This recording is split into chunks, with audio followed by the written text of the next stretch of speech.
शिक्षा को सुदृढ़ करने के लाख दावे किए जाते हैं, लेकिन जमीनी स्तर पर देखा जाए तो ये दावे खोखले साबित हो रहे हैं। सरकार के खोखले वादों का उदाहरण जिला सिरमौर के शिक्षा खंड राजगढ़ के राजकीय उच्च विद्यालय धरोटी में भी देखा जा सकता है, जहां निर्माणाधीन भवन के लिए सरकार के पास बजट ही नहीं है। इसीलिए 7 वर्ष बाद भी भवन का कार्य अधर में लटका हुआ है। गौरतलब रहे कि धरोटी स्कूल वर्ष 2010 में हाई स्कूल बन गया था और हिमुंडा द्वारा नई इमारत के लिए 45 लाख रुपए स्वीकृत हुए थे और दिसंबर 2013 में इसका शिलान्यास राज्य योजना बोर्ड के पूर्व उपाध्यक्ष GR मुसाफिर द्वारा करने के बाद नई बिल्डिंग बनाने का काम 2014 में शिमला डिवीजन हिमुंडा द्वारा आरंभ कर दिया गया था। 2 वर्ष में इस 2 मंजिला इमारत में 2 हॉल व 4 कमरों का कार्य बजट की कमी के चलते ठेकेदार द्वारा वर्ष 2016 में रोक दिया गया। 33 लाख में 2 लेंटर के साथ निचली मंजिल में अंदर से ही प्लास्टर हो पाया है और शेष कार्य अधर में लटका हुआ है। नई सरकार के विधायक सुरेश कश्यप जो अब सांसद चुने जा चुके हैं, उन्होंने भी शिक्षा और सड़कों को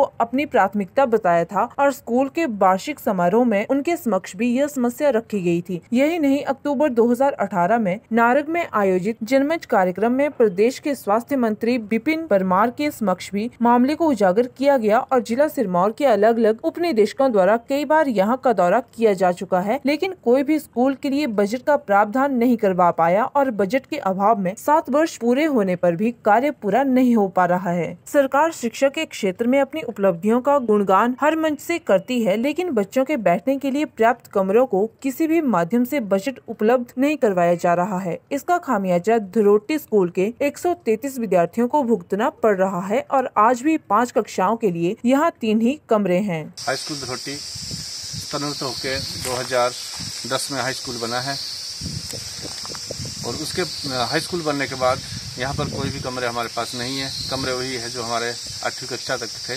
मिडिल तक के कमरे थे। 2013 में जो हमारे पास नई बिल्डिंग आई है, इसका कार्य शुरू हुआ, फाउंडेशन तोड़ रखा गया और 2014 से और 2015 2 साल हिमुंडा ने इस कार्य को लिया है। उनने कार्य किया है, लेकिन ये कार्य अधूरा पड़ा हुआ है। इस बिल्डिंग का कार्य देख रहे हैं आप, बहुत ही अधूरा पड़ा हुआ है ये, और इस कार्य को पूरा न होने के कारण यहाँ कमरों की बहुत ही प्रॉब्लम आ रही है।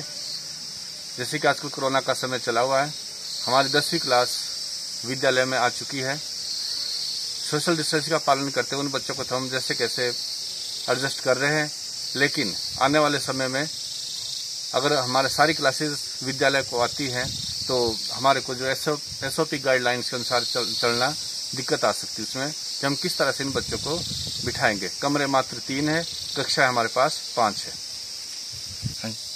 हम सरकार से यही प्रार्थना करते हैं कि हमारा जो है कार्य सुचारू रूप से शीघ्र पूरा किया जाए। नाहन से जितेंद्र ठाकुर की रिपोर्ट।